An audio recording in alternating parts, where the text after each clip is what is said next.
Tidak ada kata kalah sebelum Pak Anies dan Caimin yang mengatakan sampah.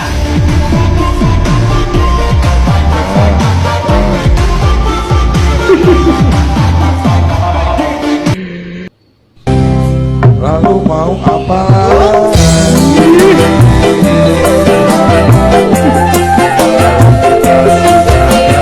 Saling mengerti. Sampai kapan bertahan seperti ini? Hati ampun hebat.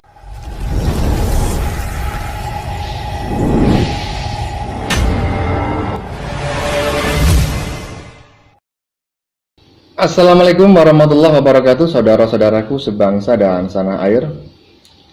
Dimanapun kalian berada, semoga kalian selalu dalam kondisi sehat walafiat. Berjumpa lagi dengan saya di Sinergi Update. Kami bukanlah buzzer, kami hanya menyajikan keputusan tetap ada di tangan Anda. Ya teman-teman, bukan pendukung Abah kalau tidak militan ya. Nah, ini ada orang yang kemungkinan besar pendukung Abah atau 01 yang menyatakan tidak akan mengakui kemenangan paslon 02 sampai kapanpun, ya, tidak mengakui kemenangan Prabowo Gibran walaupun sudah diumumkan oleh KPU sebelum Abah dan Caimin mengakuinya. Wah, keren. Ini menarik ya. Karena bukan pendukung Abah kalau tidak militan seperti ini. Kemudian nanti akan dilanjutkan dengan video gugatan MK yang dilayangkan tim paslon 03 Ganjar Mahfud beberapa waktu yang lalu. Dan bagaimanakah komentar netizen terkait hal itu? Tidak menunggu lama, mari kita tonton videonya, kemudian mari kita komentari bersama di bagian akhir video. Ini dia. Dengarkan. Kita menang.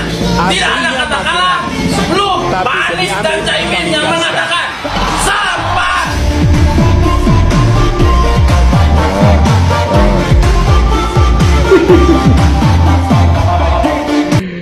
Ya, sangat luar biasa ya teman-teman ya. Tidak akan mengakui kemenangan Prabowo Gibran sebelum Anies dan Caimin yang menyatakan. Coba ini tulisannya apa ini? Dengarkan. Aslinya mageran. Aslinya mageran ya. Tapi demi Amin kami gaskan. Oh ya. Oke, lanjut.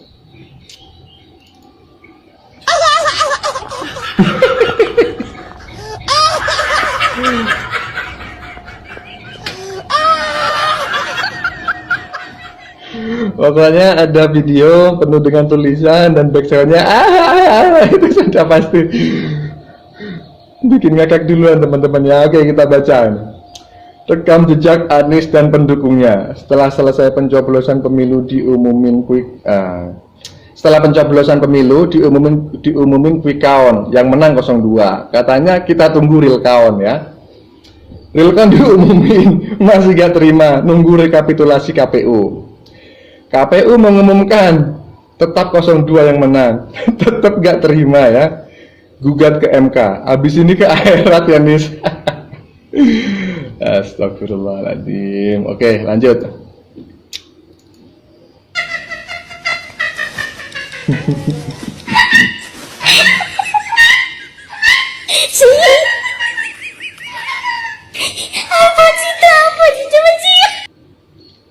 Hanya unggul di 2 provinsi, dapat suara nasional 24%. Tapi pendukungnya ngeyel, minta capresnya dilantik jadi presiden. Lantik sendiri sana, terserah mau dilantik di mana, di bawah pohon sawit juga boleh. Di hutan sini pun banyak kok pendukungnya 01. Di hutan sini banyak pendukungnya 01. Maksudnya apa teman-teman ya? Di hutan banyak pendukungnya 01 ini manusia apa hewan? Astagfirullah. Lanjut.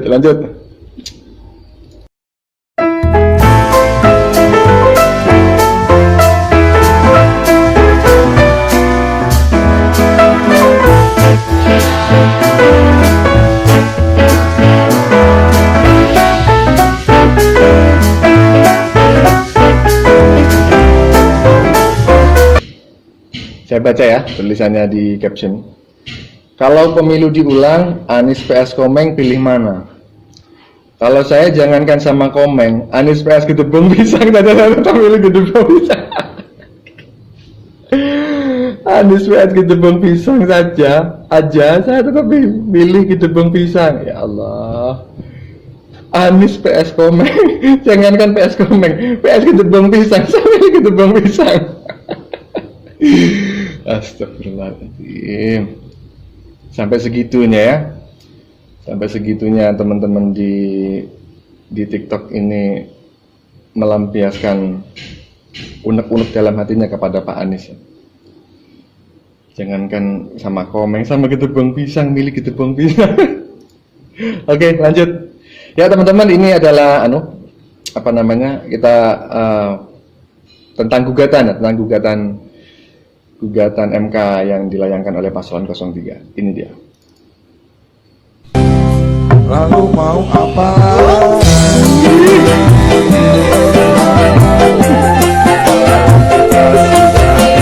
Saling mengerti. Sampai kapan bertahan seperti ini? Hati bertabur. Iya. Ya mungkin teman-teman fokus sama mbaknya yang sedang joget ya, tapi saya fokus dengan tulisan di belakangnya. Saya bacakan dulu. Resmi daftar gugatan ke MK, tim pemenangan nasional Ganjar Mahfud (TPN) Ganjar Mahfud minta Prabowo Gibran didiskualifikasi. Ada saja ya tuntutannya ya, aneh-aneh, didiskualifikasi. Ya terserahlah, silakan dibuktikan kalau memang terjadi kecurangan. Lanjut. Nah ini statement Pak Mahfud, kita dengar bersama teman-teman. Apa yang kami lakukan ke MK ini bukan mencari menang, tapi beyond election, masa depan, bukan sekedar untuk pemilu hari ini, tapi masa depan ratusan tahun yang akan datang. Demokrasi kita harus sehat, dan itu harus diungkap di sebuah teater hukum yang bernama Mahkamah Konstitusi. Kami yang akan mengungkap, ya, demi masa depan, bukan kami. Kalau kami sendiri kan sudah berintegritas ya, sudah membuat fakta integritas nih. Kami akan menerima apapun hasilnya. Kalau ada ketidakpuasan terhadap sebuah proses, ada mekanisme hukum. Ini yang kami pakai sampai titik akhir, agar rakyat dan bangsa Indonesia di masa depan, generasi muda seperti saudara ini, ikut menjaga. Indonesia harus dibangun. Ya teman-teman, ini adalah statementnya Pak Mahfud beberapa waktu yang lalu ya. Dia mengomentari terkait keputusan tim Ganjar Mahfud mengajukan gugatan ke MK. Nah ini memang sedikit bertolak belakang dengan statement Pak Mahfud beberapa waktu yang lalu ya. Mungkin pada saat awal-awal Jokowi dinyatakan menang pada pencalonan kedua ya, kalau nggak salah tahun 2019 yang lalu. Mungkin teman-teman juga sudah melihat dan mendengar statementnya Pak Mahfud pada saat itu, bahwa ya gugatan pemilu itu tidak akan mengubah hasil pemilu. Dan saat ini ternyata ketika Pak Mahfud menjadi calon wakil presiden, ternyata Pak Mahfud juga melakukan gugatan sengketa hasil pemilu, tetapi narasinya diubah bahwa ini bukan untuk merebut kemenangan, maksudnya bukan ingin menjadi pemenang, tetapi ini adalah apalah tadi begitu ya alasannya ya, kita sudah dengar bareng-bareng. Intinya ya memang benar yang disampaikan Pak Mahfud ini, tetapi ada semacam kesan bahwa ini hanya upaya menyelamatkan diri dari statement yang pernah disampaikan pada saat itu. Tapi ya terserah lah ya, ini adalah sebuah hak demokrasi, hak konstitusi Pak Mahfud dan Pak Ganjar, harus kita hormati. Dan mudah-mudahan kalau memang Pak Mahfud menganggap ada kecurangan, mudah-mudahan Pak Mahfud dan timnya bisa membuktikan adanya kecurangan tersebut. Tapi kalau misalnya nggak bisa membuktikan, ya harus mau nggak mau harus diakui bahwa pemenangnya memang paslon 02. Oke, lanjut. Capek-capek jadi saksi KPPS, bela-belain nggak tidur 2 hari 2 malam, jagain TPS biar aman, biar nggak ada kecurangan. Tiba-tiba si bangsat ngomong, pemilu kali ini penuh dengan kecurangan. Kecurangan yang mana? Kecurangan yang seperti apa? Kita tuh di TPS kerja semaksimal mungkin, dijaga dan amanah benar-benar. Ngomong pemilu curang segala macam. Catatan untuk pemilu nanti yang akan datang, capresnya aja yang langsung jagain TPS, biar tahu, biar ngerasain. Ya, teman-teman, ini adalah luapan curhatan isi hati anggota KPPS ya. Jadi memang KPPS itu sangat lelah gitu. Walaupun saya tidak menjadi anggota KPPS, tapi saya melihat beberapa teman itu dari pagi sampai pagi lagi, bahkan balik lagi. Kelihatan mukanya itu seperti orang yang kurang tidur ya, bahkan mungkin memang tidak tidur. Acak-acakan ya, berminyak, keringatnya ya seperti itu. Ya bayangkan ya, 24 jam nggak mandi. Nggak mandi, nggak cuci muka ya. Ya hanya makan seperti itu, nggak tidur. Ya bagaimana kondisi yang seperti itu, dan itu masih dianggap melakukan kecurangan gitu. Kecurangan yang mana? Ya silakan saja kalau memang bisa dibuktikan gitu. Makanya usul yang terakhir tadi saya setuju. Pemilu depan udah calonnya sendiri aja yang disuruh jaga TPS ya, dari Sabang sampai Merauke. Lanjut. Ada yang mau bawa 1000 pengacara. Begini tanggapan Yusil. Jadi kita tunggu aja, karena kami sekali ini betul-betul berada dalam pihak yang tidak proaktif, tapi menunggu apa yang dilakukan oleh dua paslon yang lain. Prof, kalau dari Timnas Amin kan katanya bakal menerjunkan atau mengirimkan 1000 pengacara gitu untuk menghadapi sengketa di MK. Kalau dari Kalau 1000 kan nggak muat di sidang MK. Kalau mau sidang kan nggak muat kan, kalau terlalu banyak. Kami saja menyiapkan sekitar 35 orang advokat, dan saya sudah mengatakan kepada mereka bahwa kemungkinan itu pasti akan dibatasi oleh Mahkamah Konstitusi. Berapa orang yang boleh masuk ke dalam ruang sidang, ya nanti kita akan secara bergantian.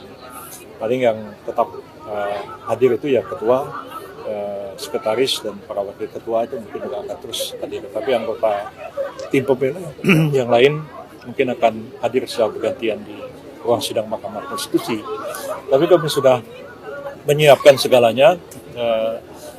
Oleh tim kita sendiri disiapkan tempat penginapan bagi para advokat ya, bis penjemputan dan lain-lain, semuanya sudah kita persiapkan. Jadi kita tinggal menunggu aja.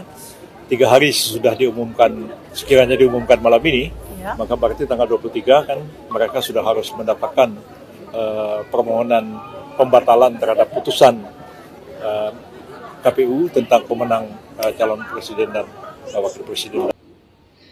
Ya teman-teman ya, ketika beberapa waktu yang lalu saya mendengar bahwa ada yang mau bawa 1000 pengacara. Saya juga terkejut ya, karena 1000 pengacara itu bagaimana? Pertama koordinasinya, kedua bagaimana sidangnya? Apakah 1000 pengacara itu akan masuk semua ke dalam ruang sidang? Nah, ternyata sudah dijawab oleh Prof. Yusril bahwa itu tidak mungkin ya, karena ruang sidang tidak cukup. Bahkan Prof. Yusril tadi hanya menyiapkan 30 apa 37 pengacara begitu ya. Dan itu pun dia sudah menyampaikan kepada 37 tim pengacara itu bahwa mungkin nanti pada saat sidang tidak semuanya itu diperbolehkan hadir atau diperbolehkan masuk ke ruang sidang. Karena ya ruang sidang yang terbatas gitu. Yang diperbolehkan hadir mungkin ketua, sekretaris, terus wakil ketua dan lain-lain tadi ya sudah disebutkan. Jadi menurut saya menyiapkan 1000 pengacara ini sebetulnya hanya omon-omon saja ya, hanya omon-omon gertak sambal lah begitu, agar lawan itu keder gitu. Padahal ya juga, ya nggak mungkin lah menyiapkan 1000 pengacara, gimana gitu, logik prosesnya itu bagaimana gitu. Oke lah, kita lanjut.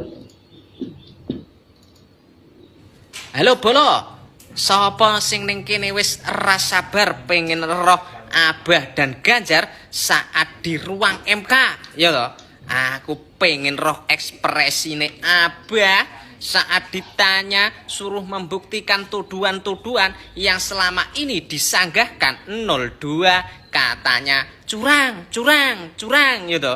pengen eruh ekspresine Abah iku engko iso jawab biasdes apa ngah-ngoh ya.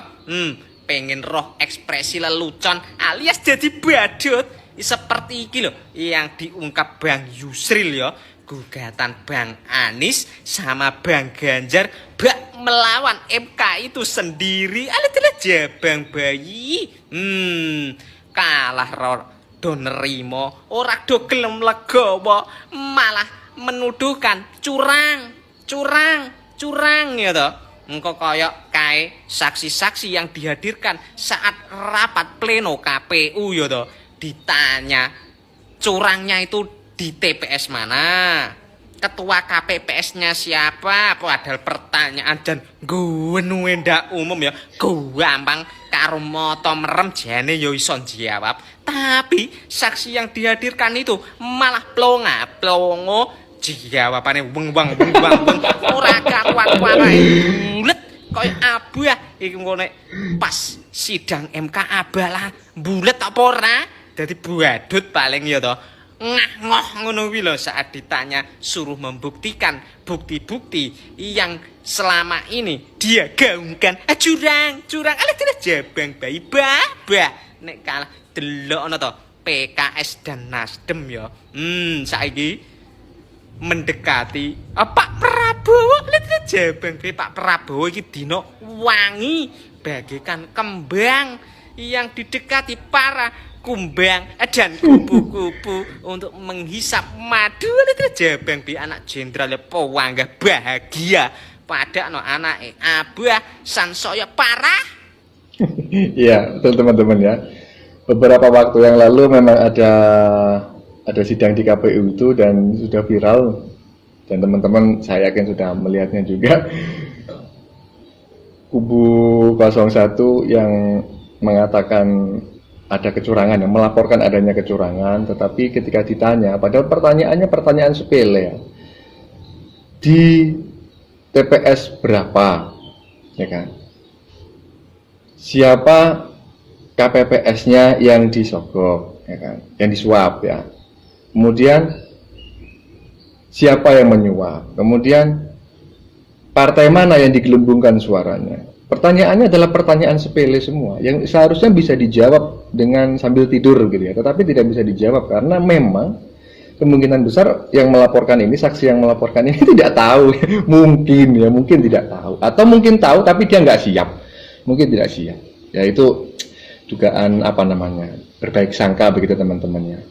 Tapi kalau misalnya kita tidak berbaik sangka juga nggak apa-apa ya, karena seharusnya kalau sudah melapor ke apalagi sidang KPU seperti itu sudah harus siap siapa nama KPPS-nya yang disuap, siapa yang menyuap, partai mana yang digelembungkan. Kalau tidak tahu seperti itu ya seharusnya tidak perlu melapor. Oke, lanjut. Resmi tim hukum TPN Ganjar Mahfud gugat permohonan perkara hasil pemilu pada hari Sabtu tanggal 23 Maret kemarin. Pihak 03 ini mengajukan permohonan kurang lebih 151 halaman teman-teman, dan itu belum dengan bukti serta lampiran. Lalu apa aja sih poin-poin utamanya dari gugatan ini? Jelas, mereka menggugat yang ditujukan kepada paslon 02 dengan perihal pelanggaran ketentuan hukum dan etika. Mereka juga minta pemungutan suara ulang dan meminta KPU ngebatalin penetapan KPU-nya yang menyatakan 02 meraih suara tertinggi. Saya pendapat kalian soal ini teman-teman. Kami meminta diskualifikasi kepada pasangan paslon 02 yang menurut hemat kami ya telah didaftarkan dengan melanggar ketentuan hukum ya, dan etika, dan itu sebetulnya sudah dikonfirmasi oleh MK dan terakhir oleh DKPP. Ya teman-teman, jadi kemungkinan besar tim 03 yang melapor ke MK ini materi gugatannya mungkin itu salah satu paslonnya ya, maksudnya di sini adalah Mas Gibran itu yang dianggap sebagai cacat etika. Jadi mungkin saja itu bukan masalah perolehan suaranya, tetapi Mas Gibran ini loh seharusnya tidak layak, tidak boleh menjadi calon wakil presiden seperti itu. Karena tadi barusan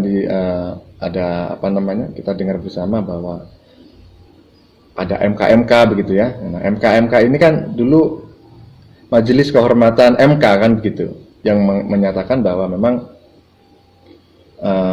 keputusan saat itu meloloskan usia 35 tahun dan pernah menjabat sebagai kepala daerah itu dianggap keliru. Tapi faktanya keputusan MK itu kan tidak berlaku surut, jadi tidak bisa membatalkan yang sudah diputuskan oleh MK sebelumnya. Nah, jadi kelihatannya nanti tim 03 ini arahnya itu ke sana untuk menggagalkan atau mendiskualifikasi hasil pemilu saat ini. Oke, lanjut.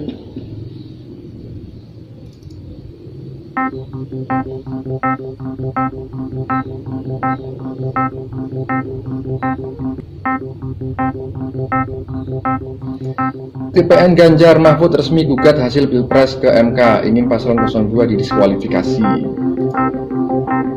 Saya hanya ingin menyampaikan terima kasih kepada teman-teman di Mahkamah Konstitusi yang sudah menerima pendaftaran yang kami lakukan pada hari ini. Memang masih ada bukti-bukti yang belum ya kami ajukan, tapi malam ini insya Allah kita akan lengkapi bukti-bukti yang belum sempat ya kita binding ya, belum sempat kita bundel pada hari ini. Jadi insya Allah malam ini itu akan dilengkapi dan kita akan siap untuk bersidang pada jadwal yang ditentukan oleh MK. Nah, saudara-saudara, permohonan kami cukup tebal, itu 151 halaman. Ya, itu belum disertai dengan belum termasuk bukti-bukti ya, dan lampiran yang lain. Tentu ada positas seperti biasa, ada petitum. Nah, saya ingin menjelaskan beberapa hal secara sangat umum, karena secara detail nanti akan kita sampaikan pada persidangan di MK nanti. Pada intinya, seperti juga sudah diungkapkan di media, kami meminta diskualifikasi kepada pasangan paslon 02 yang menurut hemat kami ya, telah didaftarkan dengan melanggar ketentuan hukum ya, dan etika. Dan itu sebetulnya sudah dikonfirmasi oleh MK dan terakhir oleh DKPP. Tapi saya tidak ingin detail mengenai hal ini. Saya ingin menunjukkan semacam apa ya, ya indikasi.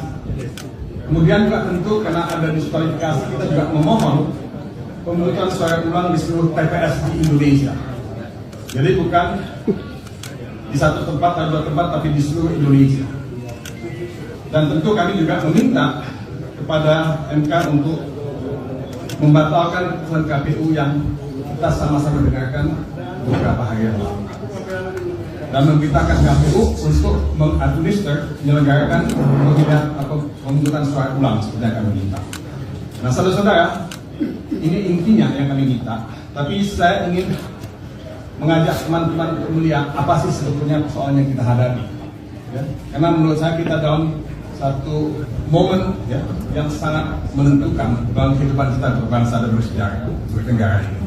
Kita ini mau membawa bangsa ini kemana? Kita ini mau membawa negara ini kemana? Demokrasi itu penting, supremasi hukum itu penting, konstitusi itu penting, dan kita tidak ingin itu diinjak-injak. Kita tidak ingin itu dilanggar. Ya? Nah, kita melihat asal-muasal ini semua adalah nepotisme. Sekali lagi saya ucapkan nepotisme yang membuahkan abuse of power, penyalahgunaan kekuasaan yang terkoordinasi. Ya?